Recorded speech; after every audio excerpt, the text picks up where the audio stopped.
Hey, folks. Zach Ostrom here, IU Insider, Indianapolis Star. This is Mind Your Manners special for September 25th, 2025. Going to do a few more of these this season, certainly as interest kind of continues to ramp up in the still undefeated Indiana Hoosiers football team. And this weekend, IU has obviously a difficult first road test at Kinnick Stadium, the stadium where Jim Harbaugh once proclaimed top five teams go to die. Indiana is not quite a top five team, but certainly has those kinds of ambitions, and therefore will be taking this game very seriously. And to help us preview it is an old friend, Tyler Tachman. Many of you will remember Tyler from his time with us covering Indiana when he was a student. He's now a working man, just like the rest of us, covering Iowa for the Des Moines Register. Tyler, how are we doing? Thank you so much for joining us. Yeah, I'm doing good. I'm wondering if, I'm covering against the place that I went to school. Do I get my diploma taken away, or my student loans going to go up? Or I'm curious if that dynamic is going to change anything in terms of my status as an IU alum. Hopefully my tuition doesn't go up, or student loan. But I think your student loans are always going up. I think that's just a fact of life, unfortunately, in 2025. But other than that, I don't think anybody's going to hold anything against you. You have been around this team, obviously, for a couple of years now, around this program.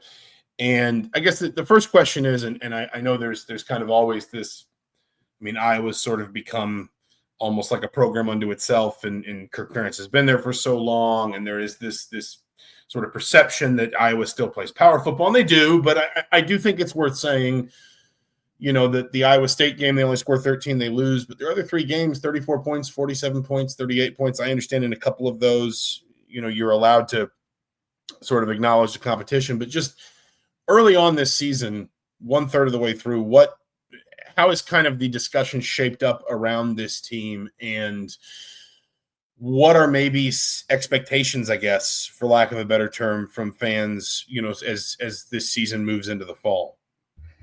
yeah, I think even 4 games into the season, it's still kind of unknown where Iowa stands. Like we don't really know how good this team will be, and the Indiana game is certainly going to be a good kind of litmus test to that. But if I run through offensively real quick, you know, um, by far their biggest strength is the offensive line. That they have some veterans there. That's been their best position group probably on the entire team this season. Running game is good in part because of that offensive line, and Tim Lester, who is now in his second season as offensive coordinator, he really sparked some offensive progress last season with Caleb Johnson, who went on to be drafted by the Pittsburgh Steelers. The passing game is kind of what is lagging behind right now. It got a lot better versus Rutgers. There was some legitimate signs of life with Mark Gronowski, who came in from South Dakota State. He has a winning pedigree, but the receiving game, the tight end game, which has, Iowa is kind of known for, it's built a good reputation of having good tight ends. That's been the kind of thing that's been holding Iowa's offense back this season in that Iowa State game, and then especially last season. So offensively, that's where they're at. Defensively, I think usually you're like Iowa will likely the defense will likely keep it in a game like this against Indiana, but that's not exactly the case this season. They lost a lot of production from last season.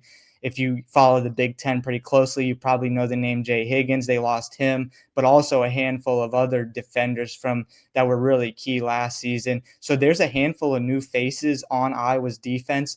They played really well the first 3 games of the season, and they kept Iowa State to just 16 points, a really good quarterback in Rocco Beck. But against Rutgers, they allowed 21 points in the first half and really got the ball thrown at them around the yard, which was concerning given what they're going up against Indiana on Saturday in the passing attack with Fernando Mendoza. So this is a team that there's some places where game experience is lacking for Iowa, and they've been like solid in patches through the first 4 games. There's also been areas of concern. So we're still, I don't think we're definitively know at this point, like how good or how bad Iowa is.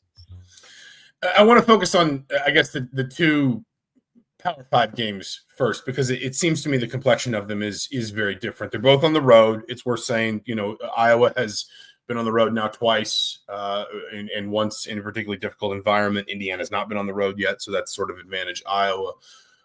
You talk about that Iowa State game, and I know that the Cy-Hawk Trophy sometimes just gets low scoring. But from your perspective, especially against a good established quarterback, when you look at Iowa's numbers, they don't have a ton of sacks, tackles for loss, turnovers forced. So it's not like you can point to one thing and say that's how they disrupt an offense, that's how they disrupt a pass game.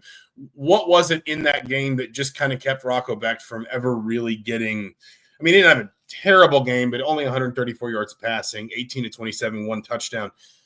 Like what in that game really doesn't allow Becht to ever kind of find the kind of rhythm that lets Iowa State get going offensively?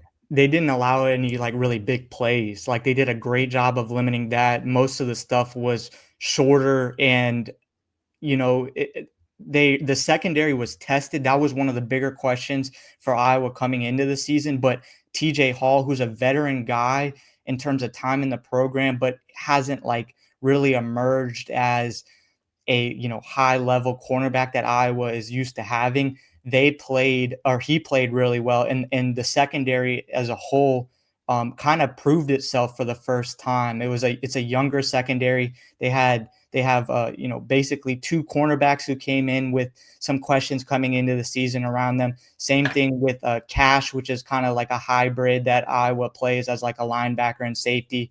And then and one of their safeties is his first season as a full-time starter. But Iowa did a great job of just limiting the big plays. And I think that's a big concern for Iowa entering the game against Indiana, is like you just cannot let Fernando Mendoza connect on those deep balls with Omar Cooper Jr. or Elijah Surratt or guys of that nature. So they did a great job of limiting the big plays, getting off the field. They made some really timely like pass breakups. They were tested, and they just didn't let Rocco Becht get into a real rhythm. So it was, they didn't. And then the other thing was they forced a turnover on special teams, which also kind of swung things in their favor. But it was just a really solid game. It wasn't like they didn't do anything especially flashy, but it was just, I think, really good execution and good play in the secondary, which wasn't the case as much so against Rutgers.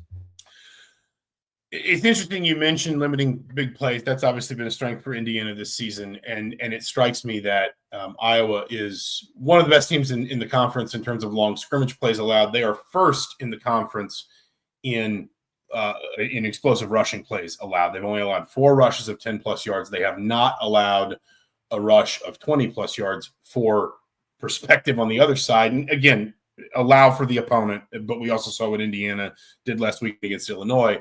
Indiana has 36 rushes of 10-plus yards, 13 rushes of 20-plus yards, and 5 rushes of 30-plus yards. A number like Indiana's basically already produced almost as many explosive run plays in terms of 20, 30, 40-plus this year as they did all of last season. That is a sort of an emerging sort of new strength for this group. What has – and I want to get your thoughts on kind of what maybe didn't go as well defensively against Rutgers in a second, but what about this? Is it structure? Is it, you talk about maybe having to reload personnel a little bit. Iowa has always been good against the run, but to me, that is an area where I think, I look at that Iowa State game, I look at this matchup, and I do wonder if that's an area where Iowa says we give ourselves a chance if we win that battle of holding Indiana back in terms of not allowing those explosive run plays. Yeah, I would say the defensive line is probably Iowa's strongest position group defensively. They have Aaron Graves on the interior, who is he did a great job getting penetration against Iowa State. And he is just a physical presence. Then they have more depth than they did last season on the defensive line. They have some pretty good pass rushers on the edge, Max Llewellyn and Ethan Herkett. Another guy, Brian Allen, who can kind of play inside and outside. But I would just say the defensive line, and then they have 2 transfers, Bryce Hawthorne and Jonah Pace, who have been factors early on. So I just say one is scheme, is that Iowa, just in general does a pretty good job of stopping the run, and that's kind of what their defensive line, that's their priority before getting to the quarterback, is stopping the run. So part of it is Phil Parker's scheme defensively, but also they just that's the position group defensively that they have the most experience, and I would say probably the most depth. So that I would kind of say that that's the reason that Iowa has done a pretty good job stopping the run so far this season. Talk about that Rutgers game. Ethan Kaliakmakis, the Greek Rifle, one of my favorite nicknames in all of Big Ten football this year. You talk about, in that game, I know Iowa obviously has a special teams touchdown. It's worth saying Iowa really winds up closing that game very, very well, outscores Rutgers 17-7 in the fourth quarter. And again, that is on the road. Kaliakmakis doesn't throw a touchdown pass, but he is 24 of 40 for 330 yards. That's a pretty crooked number against an Iowa defense. And again, if we're going to talk about sort of the long scrimmage plays, Iowa's very good against the run. They aren't terrible against the pass, but they are a little bit kind of more middle of the road in terms of they have allowed some big chunk plays, 22 plays of 10-plus yards through the air, 10 plays of 20-plus yards through the air, 4 of 30-plus yards, 2 of 40-plus yards. They have allowed some big plays in the pass game, and obviously the Rutgers game maybe exposes a little bit more of that than most. What kind of goes wrong for them in terms of defending the pass and sort of slowing Kaliakmakis? It is worth saying he doesn't throw a touchdown pass. They do pick him off once, but what maybe, kind of how could they basically fail to disrupt him in that game, I guess is what I'm asking in terms of allowing him just such a large number of passing yards. It was a horribly phrased question. No, you're good. But it was a lot of, the first quarter was horrible for Iowa defensively. The second quarter wasn't great either. They kind of settled in a little bit in the second half finally, but Rutgers scored touchdowns on its first 3 offensive drives of the game. So it was really early on in that game that hurt them. And it exposed some of, as media and fans are, worry about Iowa's secondary. And also there's a new group of linebackers. Iowa lost Nick Jackson, Jay Higgins, and Kyler Fisher, who are just real kind of stalwarts on that defensive unit. But it exposed what the worry was entering the season, was that Iowa's secondary and its ability to stop the pass could be a weakness. So Iowa did a really good job in that Iowa State game. But so part of the Rutgers thing was what Iowa brought on itself. It just from an execution standpoint, from a just the way that they got, they executed was not the way that they wanted to. But Rutgers was like almost flawless. Like Ethan Kaliakmakis is a really good quarterback. They have some legit receivers, and they just did a great job of executing what they needed to do. So it was in part, I think, to what Iowa was lacking. It was also in part to how good Rutgers is in the pass game. And I think those two things combined together kind of exposed, where Iowa maybe has some flaws. And that's why I think, Iowa was really good the first 3 games of the season defensively, really good. But just that one kind of bad half against Rutgers has resurfaced maybe some of that worry about, you go up against a team like Indiana, who has a lethal passing attack, arguably the best quarterback in the country. And that becomes, I think, a much bigger problem potentially because of what Rutgers was able to do in that first quarter and first half. It is worth saying in that game, Iowa also sacks Kaliakmakis 3 times. Indiana's only allowed 3 sacks all season. So that's another one of those kind of, which something's got to give a little bit here. Iowa, I think, has 8 sacks in its last 2 games. I wanted to ask about Gronowski and kind of this idea that, he was obviously an incredibly successful quarterback where he'd been before. Kurt Cignetti talked this week about how he's I think one of the things Cignetti sort of highlighted first with Gronowski is just how much winning he's done. And Cignetti is one of those coaches that believes firmly in the idea that once you get in the habit of success, it tends to kind of follow you and it tends to breed on itself. I know Iowa has been hopeful that Gronowski maybe does add some dimensions to this offense. I think that's fair to say. And it's worth saying, I don't have sack adjusted yards in front of me. He's only thrown for 492 yards through 4 games. but he has gotten involved a little bit in the run game. If you look at, I think he has 6 rushing touchdowns, including 3 last weekend, had 55 yards rushing against Rutgers on 13 carries. Again, I don't have sack-adjusted yards, but I'm assuming that the rush yards probably are even the impact on the run game is probably even a little bit more impressive once you pull the sack numbers out. What has he brought to this group? And maybe how do you think Iowa wants to continue sort of expanding the ways that he can influence the offense, because he does have, sort of that dual threat capability? Yeah, to I guess kind of just paint a picture of what he came into when he transferred to Iowa was like the quarterback play the last few seasons has been just a real sore spot.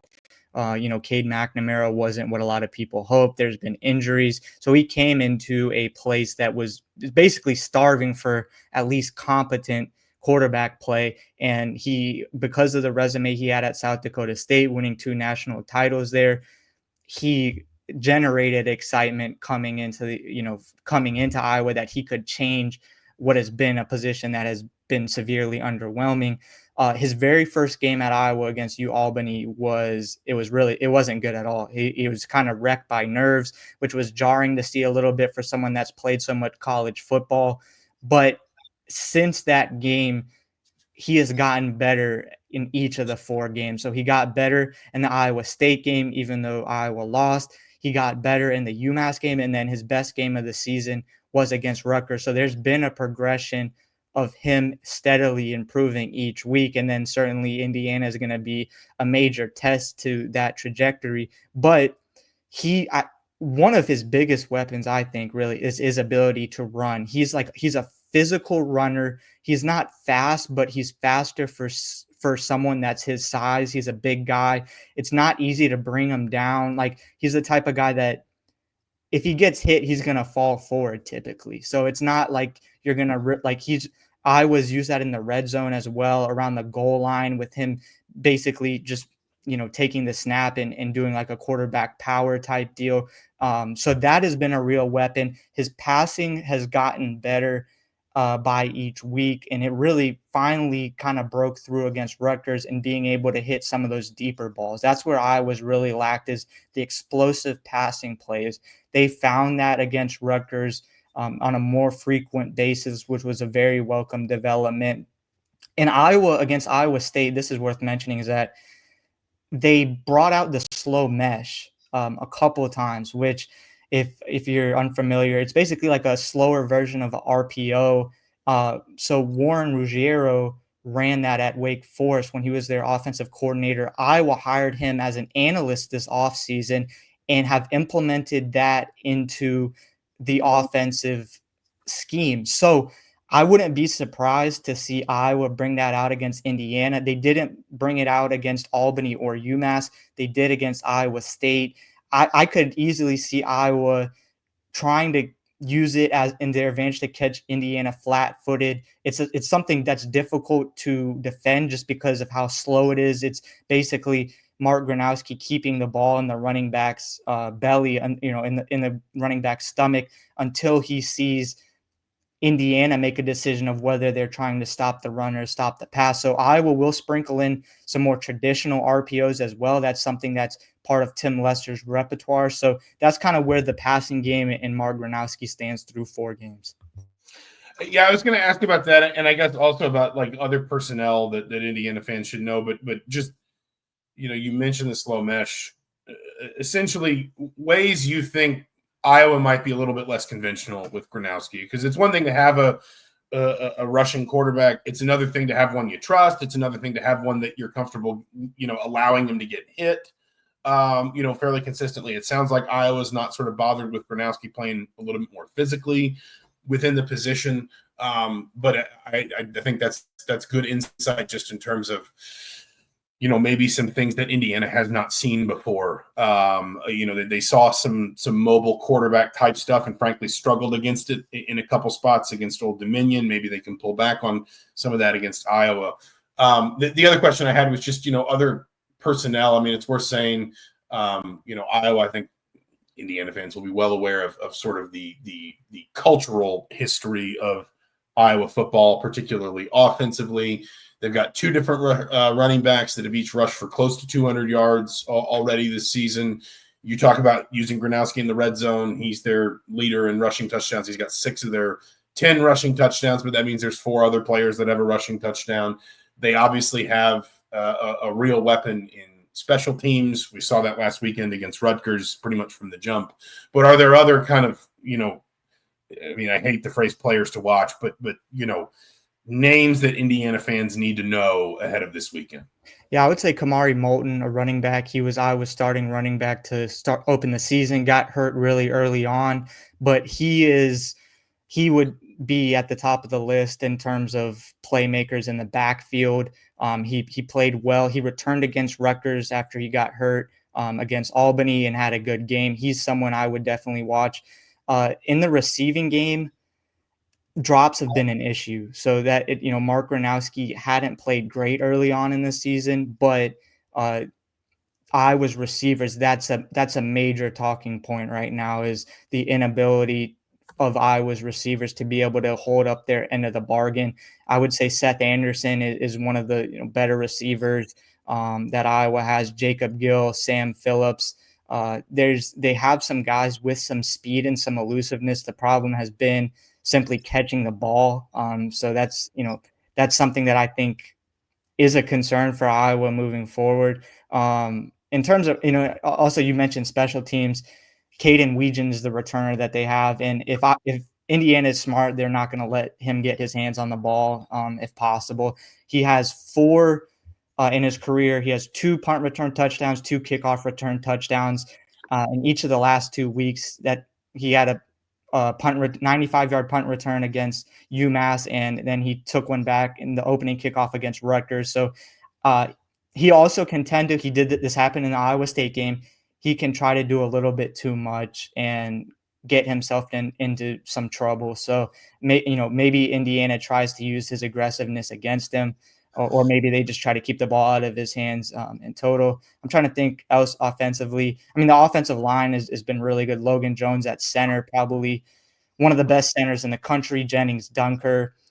So that's an area where I think Iowa could have an advantage in the trenches. Like, I know Indiana's defensive line basically just wrecked Illinois, and that was basically the game. But Iowa is not. I could not see that. I doubt that's going to happen against Iowa. It'll be interesting to see kind of whether Iowa was able to keep that as a major advantage, because it has been typically the last 2 seasons. But yeah, and I touched on defensively a couple of the other key guys. Aaron Graves, someone in the secondary who is kind of knocking on the door of a really big play is Cohen Entringer. He has some really just physically and intangibly is a pretty impressive guy. Still hasn't had a lot of game experience, but I would say those are some kind of names to know.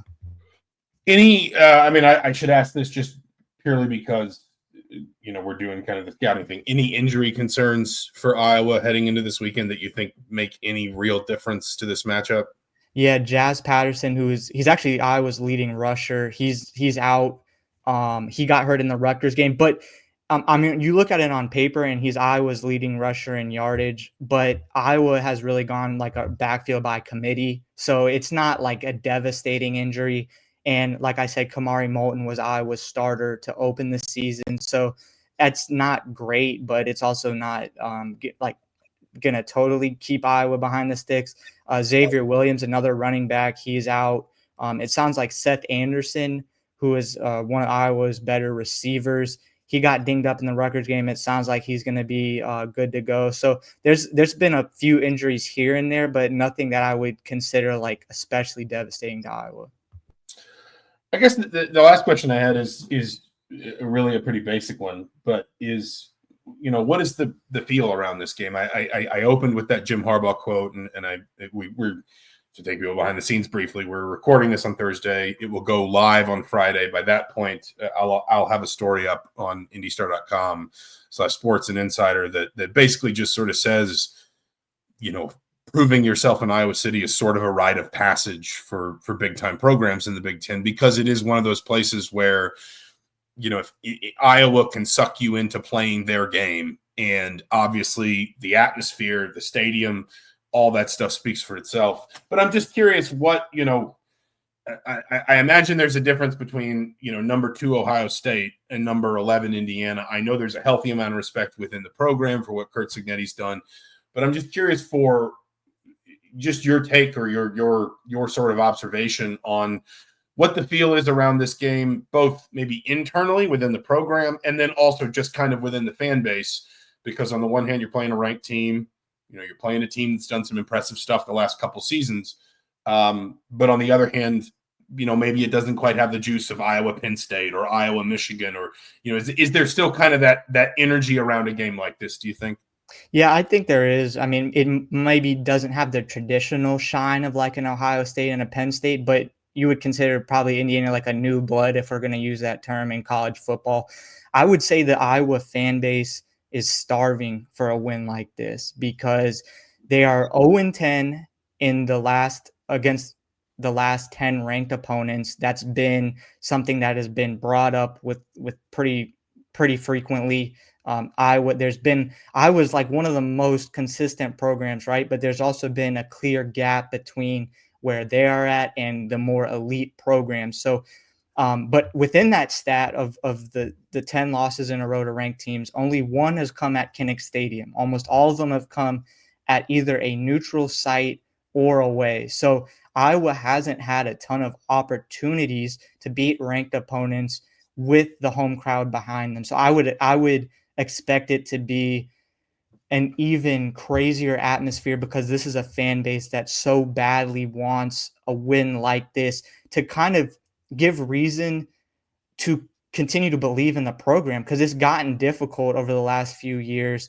to believe that Iowa is capable of winning a game like this where there's some intrigue, some hype leading up to it. You have a legitimate college football playoff contender coming in, and the atmosphere is, I think, undoubtedly going into it Iowa's biggest advantage. You look at some areas, the offensive line, special teams, maybe historically the defense where Iowa could hold an advantage. But as you know, Indiana has looked most mortal, and that hasn't come often, but it's come in difficult road environments. Granted, it was against Ohio State and Notre Dame, but we've seen under Curt Cignetti, there's been when they've looked most vulnerable has been on difficult road environments. This is their first road environment this season. I would expect a Kinnick Stadium crowd that is craving and going to do everything in their power. I would almost liken it to an assembly hall when you just feel like